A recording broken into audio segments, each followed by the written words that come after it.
Hi, it's Erkan Ali here with Gill, Tiney and Jackie Perkins from House of Colour, long-time collaborator and friend.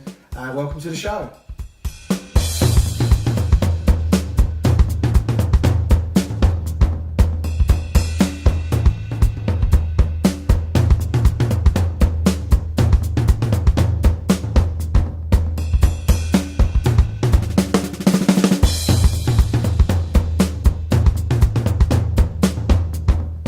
Okay, we're back. So thank you, Jackie, for taking the time to come and join us You're for the really Journey welcome. of Possibility podcast. Yay. Yay! At last. This has been a long time coming, hasn't it? This We've has wanted been a you long to be time. here for a long time, so we're really excited about this. Because we spent, how many years ago was it now? 2 years, 3 years ago, an afternoon in your house being jackied. And we now have the dubious responsibility that every time we see Jackie, it's like, oh, what am I wearing? Okay, is this all right? You know, what would Jackie do? What would Jackie say if I was wearing this or not wearing What would that? Jackie say? And every time she comes and she goes, yeah, that's quite nice. Oh, I like this. She's like, phew. You know those blues are not the right one. I'm like, I know. But anyway, we'll get into all of that. But the last time we were in conversation together on video was November 14, Gosh. which is the most watched video we've created. Apparently so. Apparently so, but the numbers don't lie. So there's a reason people are watching. Well, you actually said so. Actually, they were watching you because you're in all of the videos. But I'd say it's to do with you rather than me. But thanks for taking the time. One of the reasons we're really interested about you being on the Journey of Possibility is that you've had 20 years of transformation. You're a business owner. You're a mother. You're a husband. No, sorry, wife. I'm not yet. You heard it here first. You know, and I have a husband. you have Yeah. a husband, yeah, you have a husband. You're a human being, clearly, and we've been very excited about you coming and joining us. We're going to talk all things, but welcome to the show. Anything you want to say to just kind of get us started? No, thank you for having me. No, I'm done. I'm done. I'm sure there'll be plenty to come out as we go along through the conversation. But no, it's lovely to be here. As you know, I always love hanging out with you both and individually, and the BeCollaboration conversation and the House of Colour conversation, because it's not about transformation. It is about transformation, but actually it's about transformation because it gives people access to being themselves. And in a sense, that's a very practical transformation. It's peeling back everything so that I'm free to be me. And if I'm free to be me, then what's possible? And to be able to have a job where I'm doing that and empowering people to step up to themselves at the next level of authenticity and self-expression, and then to have a business group where there's a whole bunch of people from such varied backgrounds, different walks of life, different cultures, different industries, probably massively different affluence, although it's interesting that doesn't show up because it's about who we are and who we're being, which is not normal in life. So yeah, I'd love to hang out in these conversations. Fantastic. Welcome. I want to rewind back. Obviously, we've known each other coming on for 20 years. Yes, November. Since you were 12. So we've known each other a long time, and we've been friends a long time. I think we've had different various times of being in and out of each other's lives. We've come of age. We've come of age. We've come of age. Yeah, we've It's grown up. 21 years. 21 years. November Is it 96. There we go. November- 97. Oh no, March 97. No, I 97. did the Landmark Forum in November 96, Yeah. and I met you in March 97. That's right. It. So we met in the Landmark Advanced course in March Feel celebration 97. coming on. We should have dinner. We should do 21st. something. It's the 21st coming up. What's really interesting is that both our children did the Landmark Forum in August Yeah. 2017, literally 20 years later. And wow, what a journey that was. Yeah, we'll get on to that. What I wanted to, before we get there, so we've talked about transformation, and transformation's been Fundamental. just 20 years of our lives. We've been really formally engaged with the art and practice of that. Why is it still important? I mean, I know you kind of touched it on it. You kind of summed it up really well at the beginning. Like, what have we got left to say? But really, how does that show up in your day-to-day life? What, from 97 and the work, because I can definitely see things that are benefiting my life from still those days. Yes. Yeah. I'm just thinking, it's. Where do I start? Because I'm not the same person. I am the same person. I've got the same family, I'm still in touch with some school friends, and actually technology enables me to keep in touch with people who otherwise I wouldn't have. So school friends, a few friends from university, friends that I meet on every path of life, things like social media platforms allow that connection. And I keep reminding myself through these interactions of who I was. When I was 15, we did a school play with the neighbouring school. And I had a very important job, because if I didn't do my job, the play didn't go on. Did you mess it up? No. I trust you to think of that. But I had a really important job, because without my job, the play didn't go on. I was in charge of curtains. Nice one. No play without me. And about 12 months, 18 months after that, when I moved into the sixth form and we started socialising a bit more, and you grow your confidence, the age, from 14, 15 up to 17, there's a massive change in young people. And I remember talking to one of the guys and saying, "Oh, I remember you in that play." And he said, "You were there?" What's the most important job? No, I didn't have that context at the time. Yeah. I didn't have that sense of humour. I was just little me sat in the corner. That was the point. I wasn't important. And he just looked at me, and when I said, "Oh yeah, I was on curtains," he said, "No, you were never the girl that sat in the corner and never said anything." Oh, wow. So I'll take you back to just before you switched the cameras on, Jill, when you said, "Erkan and Jackie, you talk a lot. I'm here to..." Now we know why. But no, seriously, because I was so locked. Yeah. I was so locked inside. I was so afraid of saying the wrong thing. What should I do? What shouldn't I do? What will people expect me to do? And the transformation journey that I started in '96, and it wasn't just the Landmark Forum, but the Landmark Forum was the biggest, most significant Shift, yeah. key. To me, it's a key to unlock, and we actually talk about House of Colour in that way. We unlock the potential of human competence. It's up to you what you do with it, but we can unlock it with our technology. So once you take the lid off, all sorts of other things can manifest, can Yeah. happen, adventures. And if you want, you can put the lid back on. You go, and actually, I think half of us, if we'd seen the journey, we might not have willingly taken it on, because that's life. Yeah, the old Erkan or the old Jackie, and obviously you're a graduate as well. The old, if you kind of look at what you actually uncovered, the old identity or the old personality would have gone, "No way, I'm doing that." Because the things I did straight after the Landmark Forum, the old Erkan would have gone, No. that would not have been something I would have wanted. It wasn't even on the radar. We probably would never have been friends. No, exactly. And that's one of the biggest things that I've got. I think I would have liked you. Yeah, Well, yeah, obviously you'd have liked but I Jackie. didn't. So I gave you that other place. Thank you. But actually, the Jackie of old, because I was so fear-driven, because I was so locked in, I was also very judgmental. At some level, all those judgmental things, whether it's racist, sexist, ageist, it doesn't actually matter. No. They're locked in because it's part of the culture we're brought up in. It's ingrained in who we are. And consequently, I would look at people and say, I wouldn't say these exact words in my head, but it's, "You're my kind of person," or "You're not my kind of person." I like you, I don't like So you. those filters are You're rude. saying what is Yeah. and isn't possible, all those judgments. Yeah, and someone who speaks their mind now is someone who's self-expressed. But back then it might have been someone in my world that showed up as rude or arrogant or egotistical. And of course those people exist. But I can take those people and put my opinions to one side. In fact, it happened in the last BeCollaboration meeting when Paul was up on stage, and I walked in, and my instant, very, very minute instant reaction was, "Oh." Because I said to you, Paul uses big words. I don't really get what he's talking words, about. yeah. So, and I went into little old me sitting in the corner saying nothing. I'm not really very clever. I'm not really up to much. I don't really contribute. I went back to being the 7, 8, 9, 10-year-old little girl. Like that. Yeah, instantly, because it's all in my genes. It's all there. And in that instant, almost as soon as I had the thought, I'm here to get something, I'm here to learn. How interesting that the universe has put Paul in front of me today. I wonder what I'm going to learn, and I can put it to one side. And that's the kind of thing that transformation has given me. And just recently, I was having a conversation with a colleague, and we were talking about various people who have an issue with each other or a problem with each other, or whatever the language you use. And somebody had said, "Oh, is that because of my relationship with Jackie? As in, it doesn't work very well."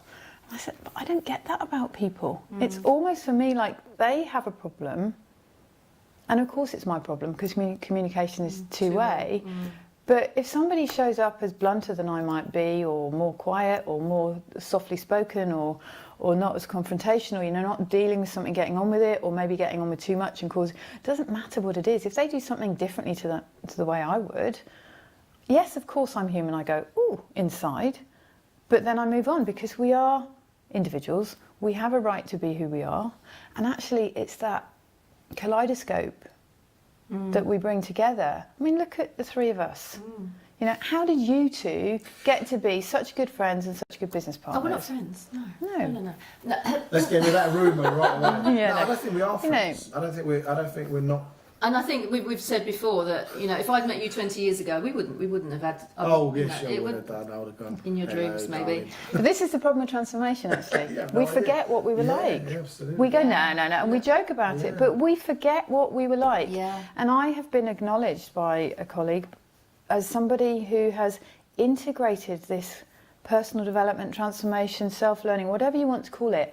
I can't remember the exact words, the most integrated person that she knows. Well, that's a massive compliment. That's a massive Yeah. one, but it's a lot Because of work. I don't feel it. No. Yeah. You know, I wake up some Yeah, but, mornings you know, and you don't can feel, go, but you know. I'm all integrated today. There are people that can get up and just play the piano masterfully, and it just flows through them, and it's embedded in them. But it's the 10,000 hours. Because they, yeah, Absolutely. exactly. You know, Yeah. it's not. I can pick up the Ongoing. phone.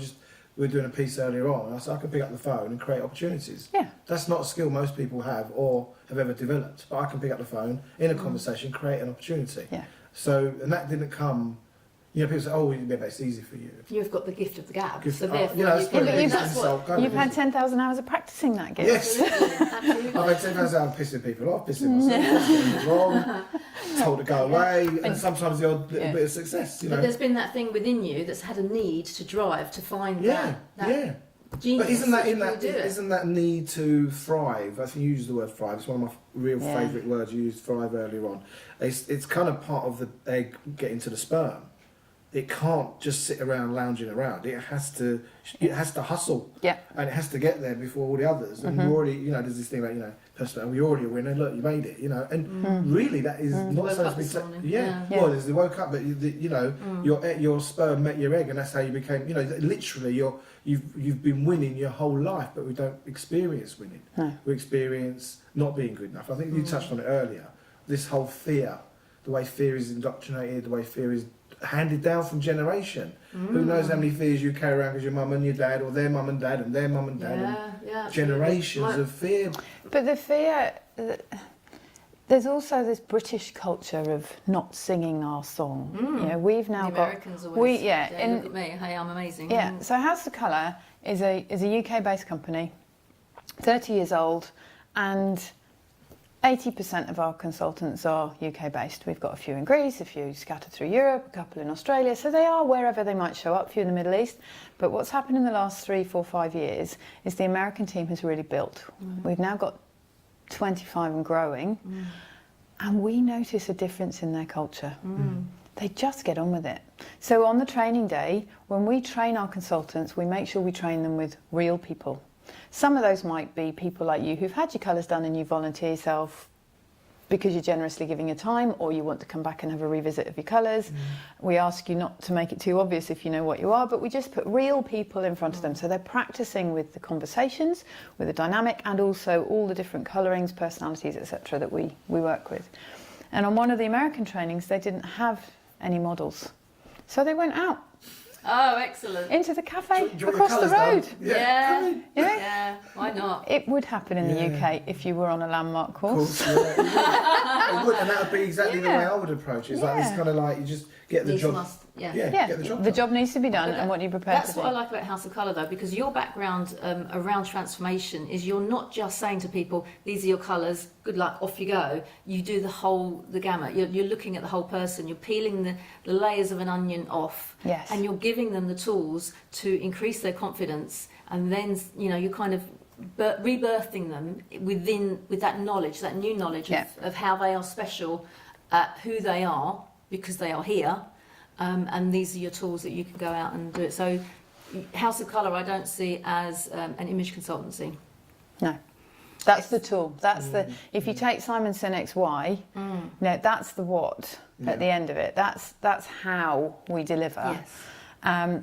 What we do is we unlock the potential of human confidence, How do we do that? We empower through colour and style.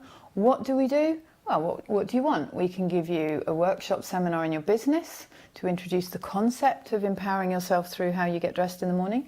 We can give you a one-on-one in-depth consultation, depending on who you are, where you are, what your lifestyle is, what your finances are. Do you want to come, are you time poor and you come on your own and you get it all in an intense day?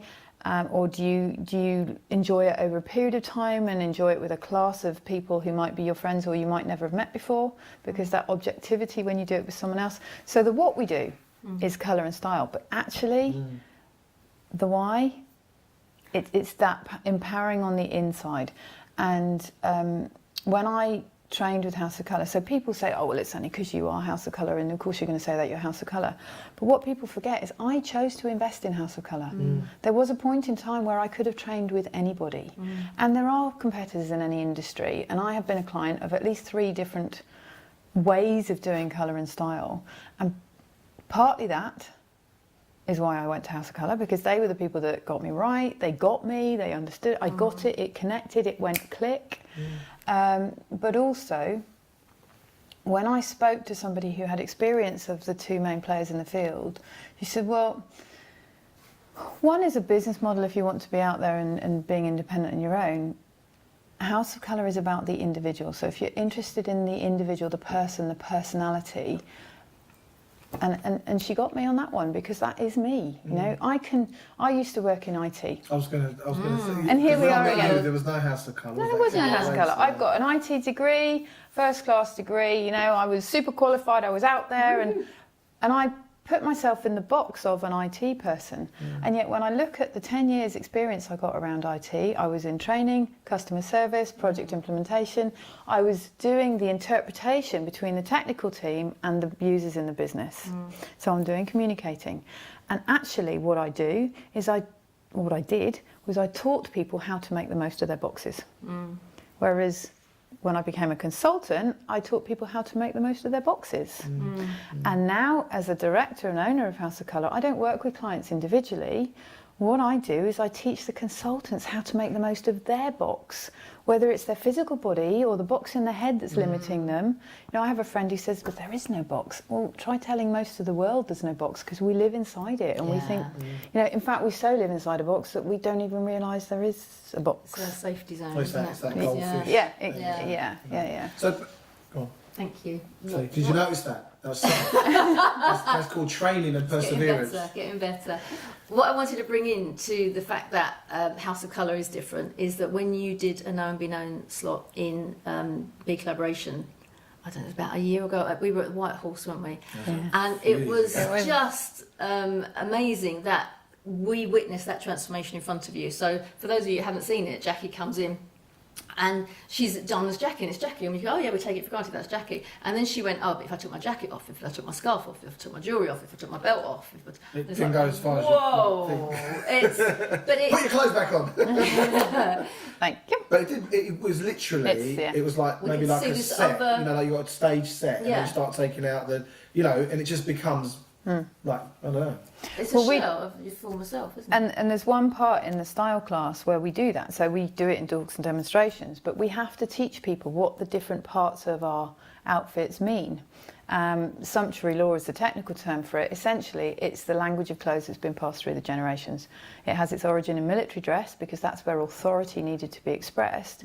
But authority in our generation doesn't mean dictatorial authority like it used to. No, it's more like credibility. It's credibility. It's, do you know what you're talking about? Are you an expert in your field? Are you someone I'm going to spend my time listening to? So if I'm in the pub looking for an interesting conversation, that might be a different person I'd listen to than if I'm on a mission to find something specific that I need for my business, or some help I need around my children. But either way, you a bit? So what you're saying is, in a way, I mean, I was just thinking about, like, you know, when you used to do old coaching things, it'd be like a certain percentage of language or communication is body language, and then there's always other things. But also within that, there's a code.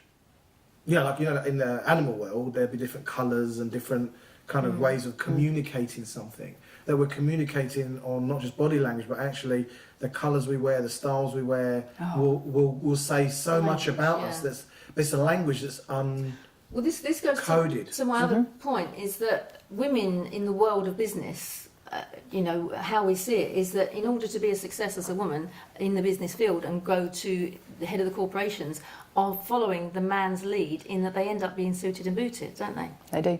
They do. In fact, one of my first jobs, I was at university on work placement, and I was lucky enough to have 3 different work placements in 3 very different industries. So and ironically, the universe delivered a connection. So the first company I worked for was a publisher. Given that I grew up on a farm in Cornwall and I've now got a job in London, you'd think frying pan to fire, but actually, or fish out of water, or whatever the analogy is. But that publisher published Farmers Weekly amongst the magazines in the portfolio. Like, woo-doo-doo-doo. And then the following year, I got a job with an engineering company. Could have been any engineering company. No, not any engineering company. They make the printing presses that print the magazines. Oh, wow. And then I decided that going from the middle end, and I was in the publishing company where journalists and the NUJ were fighting giving computers to journalists because they were so archaic in their thinking, and it had to be that. They didn't want change because they had to protect the status quo. You know, there was one journalist, a typewriter with papers up to here, and in the days when the cigarette and the ashtray and the smoke was just wafting everywhere. But they felt that computers were going to do journalists out of business. No, they weren't far off, were they? But it makes everybody a journalist. It does, but also, I mean, I think we kind of covered AI and artificial intelligence. Like, a lot of articles now are written by AI. They're not even written by people. Yeah. They're not. They're just not. So, in a way. But somewhere humans have had input. You know, computers don't make themselves, and even the computers that might make computers have been programmed ultimately by humans. So when there's errors, it's ultimately back to humans. You know, now they're starting to just saying they are starting to program themselves, and this is it's getting very scary. But ultimately, they've been programmed by. Yeah, but then they start. What I'm saying is it's happening. Oh yeah. I accept that. Quicker. They're learning quicker, but go back to the source, and it's all come from humans, and it all comes from binary. It all comes from electrical currents, and you think the complexity that we live in. But coming back to your point about clothes and women in a man's world, so I then went on to work for a magazine distributors, again completely by fluke, but it was a very fast-moving world, a very front-end world. But I looked at the way people were, and in that engineering company, you had the white-collar workers, the blue-collar workers. You really did. And there was one lady who would go from her office out onto the shop floor a lot and work with the engineers who were working the machinery. And she obviously felt that in order to have authority, she needed to dress like a man, so she did. She would have come in wearing what you're wearing with a tie. And actually, I can't remember exactly what she looked like, but I have a memory that she looked more like you. Clothes were her. Yeah. You're clearly a feminine lady. There's some people who've got bold style about them, and other people have got relaxed style about them, and some are more delicate, and some are, you know, we'll have all these different things. And there she was, a very clearly a feminine lady, but she's wearing man's clothes. Now, you need your steel toe cap boots on the shop floor. There's ways that you have to dress, but you don't need to put a shirt and a tie on. So it's about embracing who you are and then dressing appropriately for the lifestyle, the audience, the job function that you have to do. If I'm being, can I be a little bit, not me personally, but you could say that a lot of what you're talking about is quite trivial. It's kind of it isn't as important. And I think sometimes in our society we give things that really aren't important huge amounts of attention, huge amounts of importance, and the things that actually make the difference become trivialised and ridiculed. Because I think maybe not so much now, but go back 5-10 years and you talked about personal style, colour. I mean, imagine even in the male circles it will still be laughed at because they're all wearing a suit, a white or blue shirt and a tie, and they're all, you know, when you look at the politicians or you look at big corporates, it's trivialised. It really, because that's about power and about disconnect rather than authenticity and bringing, and I'm kind of leading somewhere with this, hold on, all right? It's this whole kind of left brain hijack. Because you bring it down to the nuts and bolts and the facts and the figures and the numbers. Not really interested in you as a person. Not interested in your authenticity and your self-expression and you know and all that stuff. What I really want to know is, are you going to deliver what I want? And it's the results we're interested in, and playing that kind of robing up for that. Yeah, But but, having an awareness of those issues is how easy is it to self-sabotage by wearing something that's totally going to take, you know. Totally agree, but it's played out like it does, like it's not Jeremy important. Corbyn is ridiculed for what he wears, and people don't listen to what he's saying. Boris Johnson, you know, the man looks like a buffoon, according to the newspapers, and people don't listen to what he's saying. It's that kind of, it's detracting all the time. So if they were aware of what they're saying without saying a word, all of a sudden you're actually paying more attention. Coming back to the judgmental piece that I said I've been able through transformation to put to one side. Yeah. There's a whole raft of people out there in the world who say they don't judge people, but they do. Yeah. It may not be good, it may not be bad, it may not be... It may not even be conscious. No? It definitely isn't conscious. But as soon as people tune into this, they will see a man and two women. Yeah. Full stop. There's and a judgment. Straight away they're going to make judgments. There's a judgment. And then you might discover down the line that I'm a man that's been beautifully made up. Our stage makeup team out back have done special effects, and actually you're a woman, we put the beard on you. You know, we can transform ourselves into whatever we want. Theatre is like that. Film is like that. We play a role. It might not be us. We go out, we play a role. And the problem with those is if I'm sitting talking to you and your stage makeup has been so brilliant that you come across as a man brilliantly, you've learnt the body language, you've learnt the tone of voice, the figure of speech, everything, you have convinced me credibly as a man. And then I discover that the beard's not real and the hair's a wig and the clothes are just men's clothes, and we put you back into, I don't know, a lacy top, makeup, let your hair down, take it out. It's confusing. It is. It's confusing. I think there's a lot of this transgender thing going on as well at the moment. Yeah. It's confusing the roles that we're playing, what we're wearing. There's a whole lot of high fashion. The transgender thing isn't confusing. It's where we've been so rigid in the first place. We should be allowed to be whoever we want to be. Yeah, I'm not sure about that. Well, we are confused. I'm not saying, oops, sorry. Don't touch your microphone when you're recording. We as a race, I'm not talking personally, individually, I'm not making any judgment, but I think, I don't know a lot about the transgender, so I'm not even going to enter into that with any authority. But for me, how I look at that is people are exploring who they are. People have, going back to we unlock the potential of confidence, if you can tune into who you are, what's possible. And for whatever reason, who knows why, you know, people argue whether it's genetic, whether it's culture, whether it's nurture, it's nature. It's an age-old argument. I'm not even going to go there.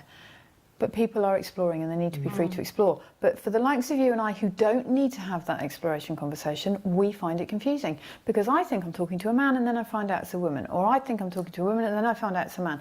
Or maybe they don't even want to be identified by gender. Isn't it the person within? It's irrelevant whether you're a man or a woman. And actually that's the beauty of business nowadays. I was having a conversation with, in the last few days, I've had a couple of conversations with men on the phone or face-to-face, it doesn't matter. And I have come away thinking how wonderful that we can have an equal business conversation.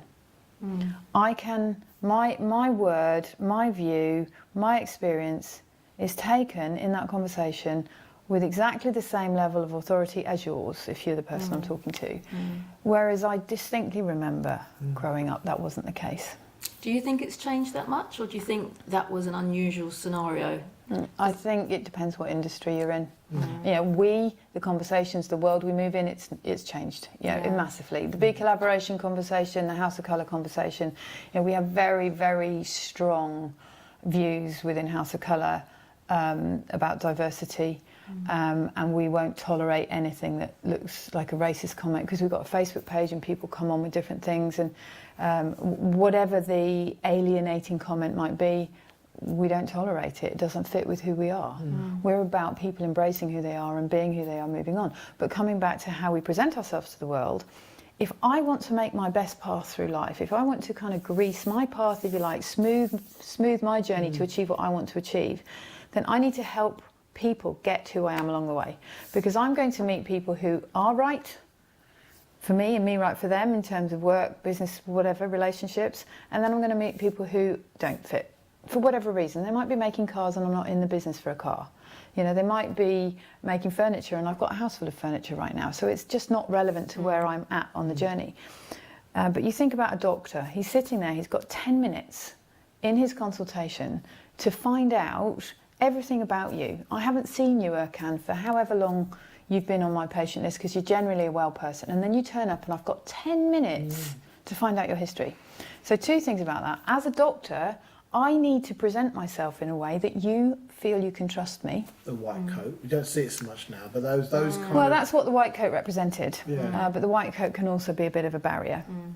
But as a doctor, I need to present myself as someone who you will trust, you will open up to, but also that you will be credible. You know, somebody quoted me once and said, never trust a fat doctor or a skinny cook. Yeah, I've heard you say that before. How I think there's a lot to it. interesting. There's a lot to it.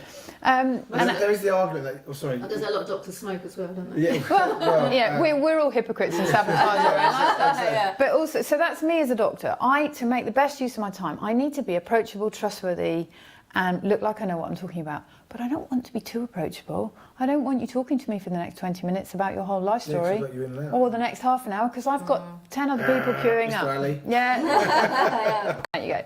So, as a doctor, I need to present myself in a way that will allow you to open up and give me the key information. As a patient, you need to dress in a way that when you communicate, I get it. So, you come in looking healthy and well and complain of being ill, I've got to dig deeper. This is not obvious. But if you come along with, you know, your arm hanging off because you've broken it, or whatever that might be, it's physical, it's obvious, it's visible. But most of what we have goes on the inside. So we all have a responsibility to present ourselves authentically and congruently with who we are. Because that's a very, very short statement, but it's a huge Massive. thing, isn't it? I mean, like, to represent yourself congruently with who you are, isn't this what it's all about? But if you meet me in the supermarket, if you meet me presenting at a corporate event, if you meet me in a networking, if you meet me at the school playground, if you meet me on my way to the gym, you know, on the way to the gym, I don't tend to wear my makeup. Some people do, but I figure I'm going to have a shower afterwards. It's all going to slide off anyway. So I'm a bit too. It's practical transformation we're talking about here. But there is a theme. You still recognise me. I might look a little more tired without my makeup on, because actually making an effort to dress up. You know, if I turned up in, I don't know, pyjamas and a dressing gown to deliver this, it doesn't come across very well, does it? If I turn up in my gym kit, unless I'm a PT instructor, it doesn't come across very well. And these are the things we're saying about BeCollaboration. A lot of people come to the meetings and they can be their authentic self and they can show their vulnerability and they can trust the people in the room and they love the environment, and yet sometimes they leave the room and then they put back the mask and I'm a business person and I can go on. So it's kind of getting used to where you are at in BeCollaboration, you can take into every area of your life. That's where, absolutely, and that's a really good example of where the House of Colour material comes in. Because when I look in the mirror, I see the reflection of someone coming back at me.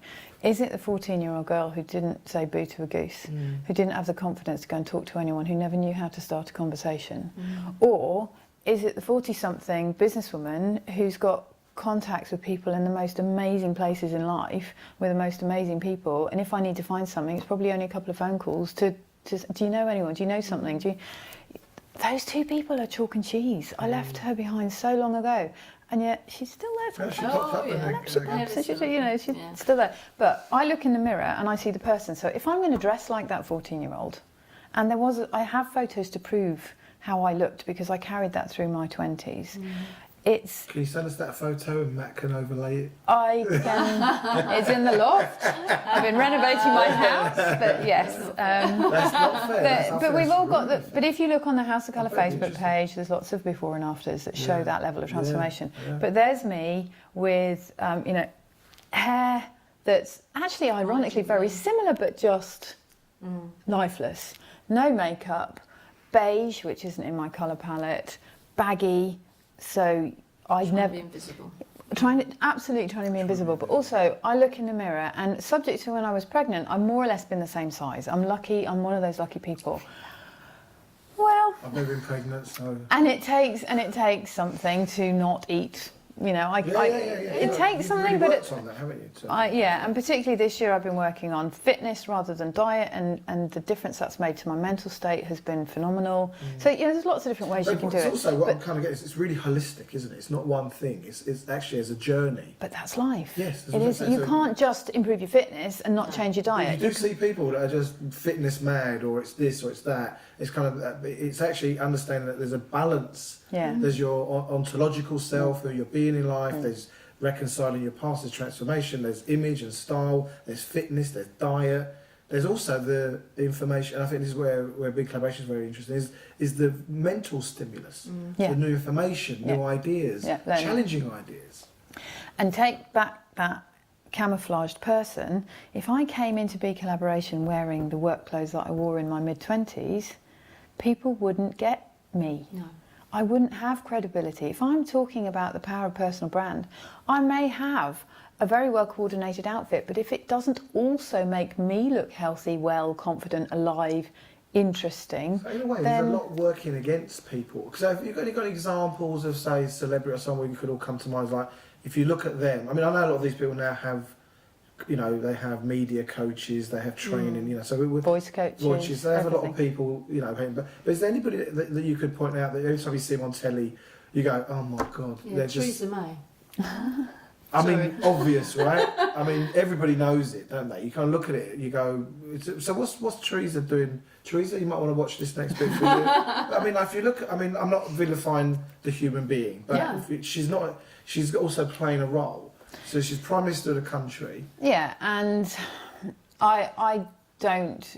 Is that not a fair thing to ask? It isn't. Well, you can ask me whatever you like. Yeah. I just won't answer Yeah. because it's not professional. Because of the credibility and the authority that I carry. As you said, if I pay you a compliment, you hear it differently. I say, "Oh, I like your top. I like." You hear it differently. We have a responsibility in our work to be responsible. We were asked by one of the, or rather, my colleague was asked by one of the main newspapers to join in with an article they were doing that was going to pull apart the Duchess of Cambridge. How can you pull her apart? For goodness Well, they sake? tried in the early days. I got an article from a magazine that it was entitled Stuck in the Middle, and what they were claiming was that as Kate Middleton, compare her to Samantha Cameron, she wasn't very stylish, she wasn't very interesting, she was stuck in this middle ground of, she was okay, but not stunning. But actually that is who she is. What do they expect? She was at that time the most prominent girlfriend you could ever be in the world. Cameras were on her left, right and centre, but she's not someone who looks for the limelight. She's taken it well, she's embraced it well. But the point is they wanted us to jump in and pick her apart. So, but Even if we could, we're just not going to play that game. But so what? Because we're about empowering people. No, I get it. So I'm not. So if I don't know what the question is. I think the question is what are some of the real no-nos? If you want to kind of, someone's watching this now and there's 2 or 3 things they could just take on, what would you... Well, is this an opportunity for Jackie to show what works? You know, you brought some scarves with you, didn't you? I brought a couple of scarves and I can show you a couple of colours. But the no-nos are up to you as an individual. Right. There's a couple of tips. So people always would come up to me when I was out networking, go on, tell me, and what am I wearing, and is this my colour? I can't resist it, yeah. No, and I deliberately... I'm sorry, I will stop doing that. But it's instinctive. Yeah, and then I see people like a rabbit in the headlights. Oh, hello, what do you do? Oh, I don't normally wear this. I've only put it on today. It's like, yeah, well, it's fine. It's not a problem. And I'm not on duty, or you haven't paid me yet. There's ways that I can get around it. But somebody once said to me, do you judge people? And I said, well, don't you? I said, and then I laughed. I said, the difference is I'm qualified. But yeah, it's not about what you do and you don't do. It's about understanding what you need and what your lifestyle is. And what do you want to be remembered for? So one of the clients that I had came through, and successful businessman, a couple of businesses, wanted to break into the professional speaking world. So he said, I need to tune my personal brand because I'm on stage. So he was in the right place. And at one point he said, so I'm just wondering because I like pink, should my brand statement be, because he's in the world of business, you have a brand statement around things. So personal wise, should it be pink socks? Well, what a perfect question, because if you are a speaker, you're nearly always on stage. You might be on a level stage, Shoes but and quite socks often. are very So I important. said, so just imagine you're up on stage, maybe you're even on an interview panel, so you're sitting on chairs on stage, your trousers have ridden up, and you see pink socks. I said, what do you want to be remembered for? Yeah. Do you want to be remembered for your pink socks, or do you want to be remembered for what comes out of your mouth and what you're saying and the expertise that you bring? And so when we dress congruently, people see us. Yeah. When we don't, they either don't see us, that invisible person I was telling you about, or they see the clothes. And we've all seen the outfit walk into the room. You know, that's what fancy dress parties are about. There's a few coaches or people around that kind of make a feature of something they wear, whereas and I'm not picking on them, but one of them kind of wears a hat everywhere, Oh, right. and there's another guy that wears a tie. That's Okay. a very distinctive. I don't want to make. No, but but it's not to perfect. me, it doesn't work. To me, it's like I don't want to remember your tie more than you. It's kind of, but on some level, maybe I don't know. It may or it may not work, but where I come from now is I look at that person who's wearing a hat and I think, how interesting. Because I might think that doesn't work, or it might. I don't know. I haven't seen him. I don't know what style of hat he's wearing, what colour of hat he's wearing. But I look at him and I think, why have you chosen that? There's something in your personality that has chosen that, because outside of a wedding or a cold winter's day, I'm not going to wear a hat. I'm not even the kind of person who wants to put a hat on in the hot sun. You know, just I have to teach myself to, but hats, no. We managed to get the children taken care of for the day. Grandma was around, yeah, so we went shopping. And we do it every few years, we go shopping. Wow. And we have a whole day shopping. And we have fun with it, and we have lunch, but we shop. And we walk into the men's department, and he walks out with about 10 shirts. And then that's it for 3 years, he's job done. Yeah. So we went shopping for the day. And when we got home, you know, I got a few things, he got a few things. And my aunt was green with envy. Your husband went shopping with you? Yeah, So, once every 3 years. The unspoken, no, but the unspoken conversation was, I would so love for my husband to come shopping with me, you know, because we do. It's something we can do together. And I could see my uncle sitting there going, you went shopping for a whole day? Together. And I said, yeah, would you like to see what we bought? And we brought out this stack of about 10 shirts. So 8 formal shirts and 2 or 3 polo shirts. And suddenly I could see his light go on. My uncle went, oh, so if I invested one day properly every 3 years, then I wouldn't have her on my back asking me to go shopping all the time. My investment is done in one day, my clothes are done in one day. But do you know, my experience of going shopping with, I don't really do that, but if I went shopping with a woman, my experience of it is, I guess I remember my mum taking us shopping, is that it almost like they didn't know what they wanted. But they don't know what they're looking for. They don't know what they're looking because for. they don't know what suits them. Yeah, exactly. So there's a whole load of benefits of getting this right, because it takes out all of that guesswork. Brown suit, one vent, double button, la la la la. When you go into any shop and all you're looking at is a tiny little area, because all of that isn't going to work for you. Yeah. So it's like, okay, look at that. And also women's decisions are made shapes so are much very quicker. varied and different, aren't they? Well, so you've got the time saving for that friend who's a busy father and teacher and actually no time to shop. And as an art teacher, he's required to wear a tie. He said, there's no point in me buying expensive ties, because if you've ever seen the art room, but my work coat, dress code is to wear a tie. So I go to Oxfam and buy my ties because they don't last long. Fine. So now you know which ties to buy in Oxfam, so you don't look like you've walked out of the Oxfam shop. Yeah. That kind of conversation. But the other client that was fascinating was already a professional speaker. And he came to see me essentially because he realised he knew his stuff. He knew he was good at his job. He knew he worked for big clients and could secure a decent payment for a day's work. Speaking to conferences of a couple of thousand people, he could keep people engaged and entertained. That's a real talent and a real skill. You're at the top of your game when you're doing that kind of thing. After coming to see me, he doubled his fees overnight and had no loss of business. Wow. Because he said, I know my stuff. I now know I also look the part. So I've got that credibility. I don't have to work so hard to prove myself, because open my mouth for a couple of minutes, if I look the part, people go, oh yeah, you know what you're talking about. Yeah. So there's a all kinds of benefits. whole return on investment in a lot of, in anything that really improves your game, takes you up a notch, all of that. Can I park all of that for a minute? Yes. Because I think we should should we do a demo now, or should we crack on? Because there's some other questions. We could always do a demo separately, couldn't we? Yeah, okay, cool. So 97, you got yourself into transformation, you're a very different person. I mean, one of the things that really amazes me about you, Jackie, is, I mean, you know, you're a mum, and we went through all these roles, and I kind of feel you as a circus act, really. You're like this, late dinner, and then you really live a really full, busy, you know, also, I'm sure it takes a lot as well. You've got 2 sons, young boys coming up. I mean, you know, you could tone it all down and just have it a little bit easier, couldn't you? Where's the fun? Where's the fun in that? Is it still fun for you?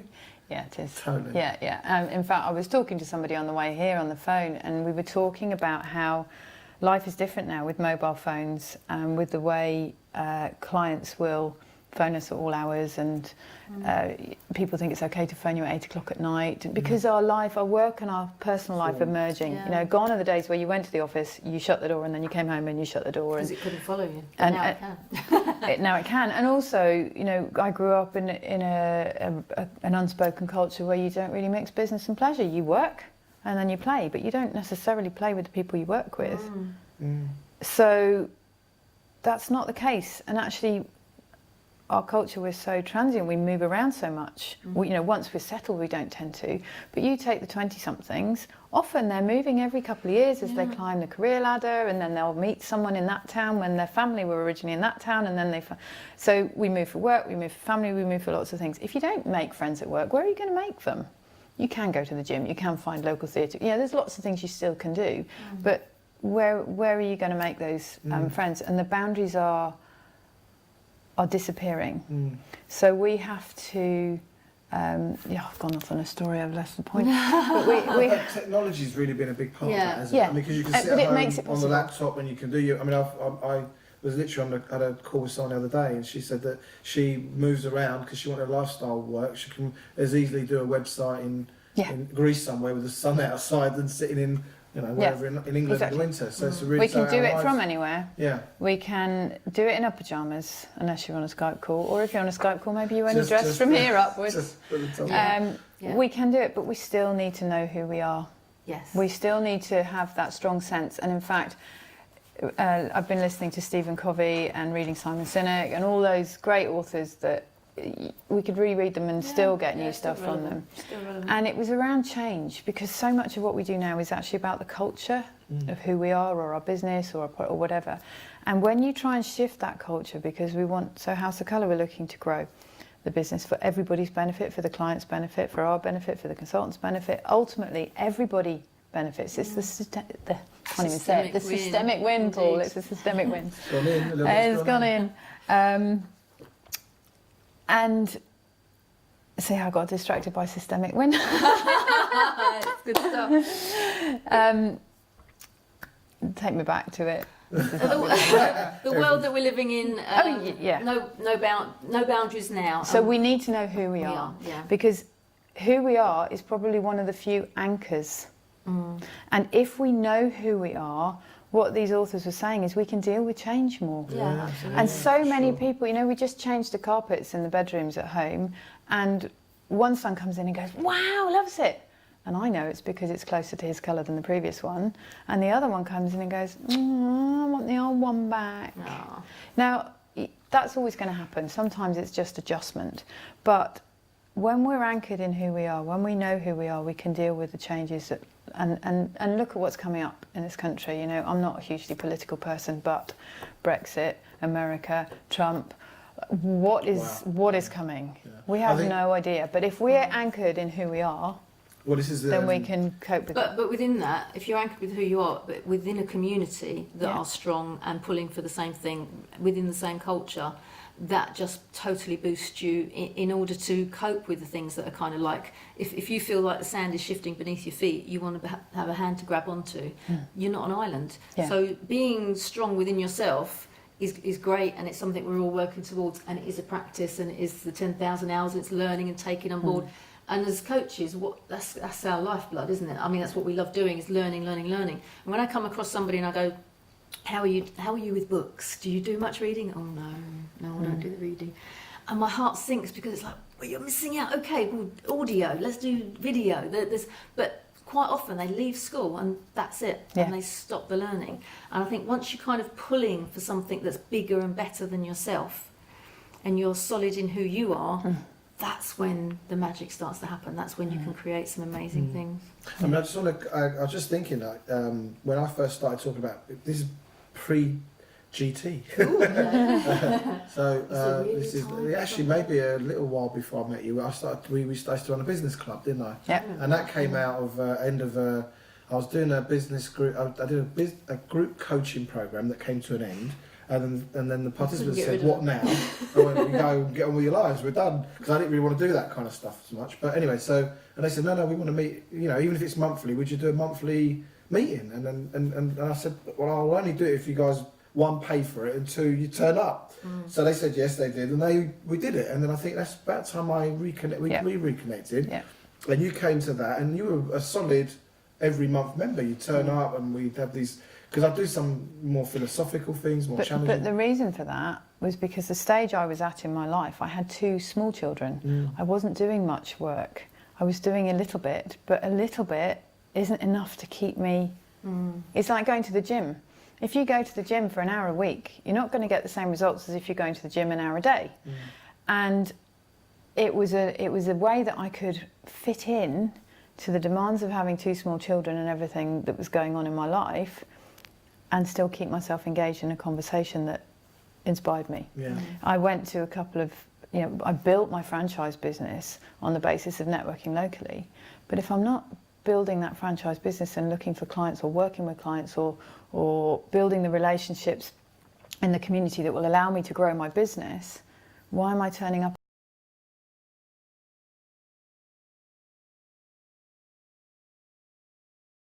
those networking meetings? Because But they're not designed for those kind of conversations. No, are they're they? not. That's fine. You need Yeah, to be fed. they have a purpose, they have a role, Yeah. and they served me really well when I was wanting to grow a local business. Yeah.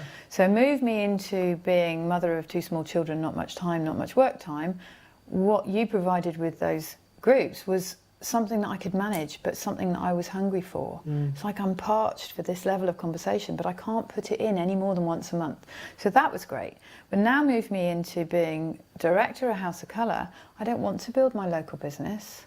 So actually the local contacts I meet networking are really useful when I need an electrician or a plumber but I don't tend to meet the kind of people on a local level. They are there. Of course they're there, because they're there also in the every format, community. There's a but the thing was, what I remember is back then I was kind of starting to put this idea together, and I started to tell people about it. And I think you were probably one of the really, really early people to. I've got something to tell you. I've got something to tell you. And out comes the flip chart. I've got something to tell you. And I'm sitting there going, big words. Yeah. It was. I remember doing it. I remember going, "I've got to show you this," and it was like, and I did it. I can't remember who was there at the time, but it wasn't a big group. I think like 8, 10, 12 people, whatever it was. But we got it out, and I put this, and it was alive. Yeah. And so when do you remember how that struck you at that time with this idea of whatever it looked like back then? You know, when we set out, whatever our business is, we've got to get our elevator pitch, we've got to learn how to speak our business succinctly so people get it in a sentence and all of that. What I got was, whoa, there's something big here, and there's something that you're passionate about. And of course I got it at some level, but every single group I went to was about networking. So it took me a long time to find a way that I could reframe it and anchor it rather than have it floating in an unanchored, grounded way. So it did take me a while to frame it and anchor it for myself so that I could grab a hold of it. Because if it's not a networking to build a business, what is it? Why am I going? Yeah. Because at the end of the day, every single thing we do in life, there's a what's in it for me. Yeah. You know, even if I'm going to a charity and helping give out meals or raising money and giving my time, and the what's in it for me is I get to feel good. Yeah. You know, that might be all it is, but there's still a what's in it for me. And I don't work for that charity because that one inspires me more, or whatever it might be. Yeah. So I needed to understand that and put that into a frame. But what I was left with after that first meeting was, whoa, this is big, this is powerful. And I remember there was one company that you said you'd been in conversation with, and they wanted you to join them. And you came away and you said, they don't get it. They don't get it. They're going to be a member of this organisation because this is only a seed at the moment, but this is a seed of an oak tree that will be part of a forest. whereas they're dealing with a tree. So they're already at the tree stage. I've only got the seed. Yeah. But what they don't see is what I see. I see that I'm growing a forest, whereas they're just growing a really big tree. Good analogy. Yeah. That's wow, that's interesting because I think I think what we've found, and one of the questions you asked me, what is your real intention with this podcast, is to engage people in the conversations with members and people that are associated with BeCollaboration, so they can engage with the understandings and the philosophies, rather than just turn up and try and get it all in a meeting. Because one of the things that we've noticed from day one is people come to us, I think now I get it, and then 2 hours later go, no, now I get it. Yeah, and it's actually not that complicated, but having that personal experience of what it is. And I think you kind of went, and once I could anchor it and fix it, there isn't there's not an already place to anchor it. It doesn't fit into anything you're doing. So there you go. You've got to find a way to get it go. Oh, that's BeColl. It's not something else changed to look like this or that. This is something distinctive in its own right. And I think more and more engaging people in those ideas, in how do we work, how do we think, how do we challenge, how do we contribute. It works on so many levels. It doesn't fit. A bit like the metaphor of the colour and style thing. It isn't one thing. It's bringing a whole load of things together, and it isn't even that. It's the knock-on effect of that that's the real value. It's the why. But we're very easy. We know how things. We know the what's of things. We know what companies do. Some people know. Sonic would say how they do it, but very few people, including the people in the business, will know why they're doing it. We're all front end why. So it kind of looks. It looks kind of because the what could be anything. Yeah. Oh, I ran a half marathon. What's that got to do with BeColl? I never would have done that if I hadn't been a BeColl member. Yeah. There's 2 members took me on a half marathon, and we collaborated, we trained, we worked towards it, and I produced a result called finishing a half marathon. Would I do it again? Do I want to do it again? Probably not. But I did it. But it's that. So we're distinguishing collaboration. Congratulations. Yeah. Thank you. We're distinguishing something. Collaboration is you're creating a minimum of 3 people creating something together that would not have existed previously, and something you couldn't have done individually. Yeah. Because there's loads of things you can go away and do, and we're all very productive. And a lot of the people we meet are very productive, very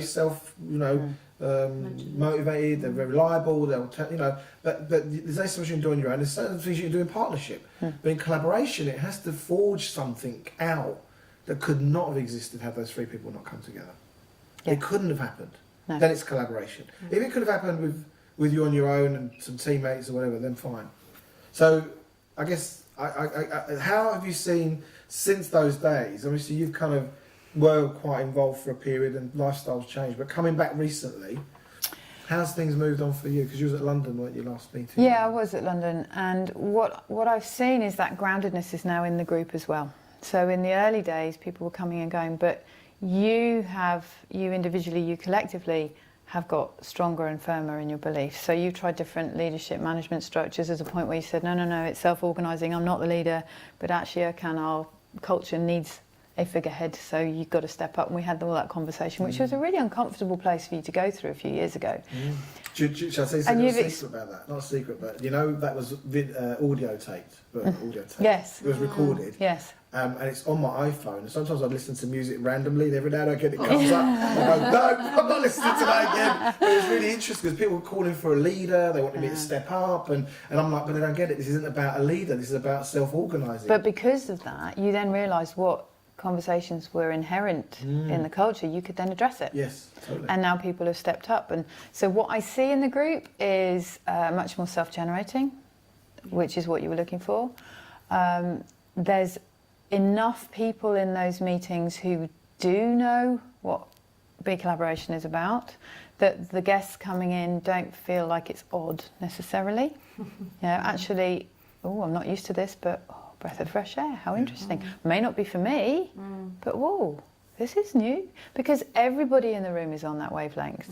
Whereas if you've only got 2 or 3 members and then you have 2 or 3 guests, it's probably a bit odd. Yeah. We've had people turn up and be completely dumbfounded. Other people go, this is the organisation I wanted to create. We've had people say, turn up and go, wow, I'm home. We've had some amazing responses to what we're doing. And the challenge is, with technology allows us to work from anywhere, to be virtual, to phone calls, but there are still things in life we have to get together for. Fundamentally, we're still human, and it's that human connection, and that probably is where the BeCollaboration House of Colour thing comes together, because when you take a corporate. The corporate is actually delivered by the people. Mm.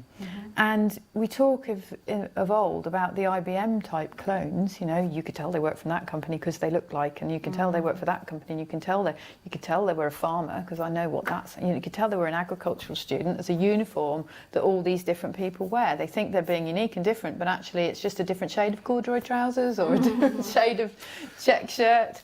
And so ultimately we have this need to be an individual. But we also have a need to know where we belong in a bigger context. Belong, yeah. And so when you bring whatever the corporate brand is, so it might be BeCollaboration as a the bigger umbrella. I'm kind of loath to put the word corporate with BeCollaboration. Community. But yeah, so you've got community or corporate or whatever it is. You've got the overriding brand. You've then got a product or a service or a department that you might deliver within it. So it might be Be Inspired. It might be Beju going off with his entrepreneurial and on spirit programs, but there's a flavour that still fits within that bigger thing. And then inside of that, everybody's an individual, and we want to be seen as individuals. And I think the amazing thing is, if we understand how to express that individual, if we give ourselves permission, and I think that's probably the key for me that transformed and turned me around, permission to be me. It's my life. I get to say. You mean there's not a train track that I'm meant to be on? So, and then, whoa, what am I going to do now? Yeah.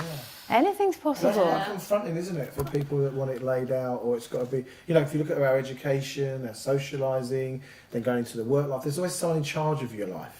Rather than going, hey, I'm taking those back and I'm going to take, because that's risky now, because now you've got who you've got to blame. But the great thing about BeCollaboration, and the thing I want to really bring back, is people are allowed to be individuals.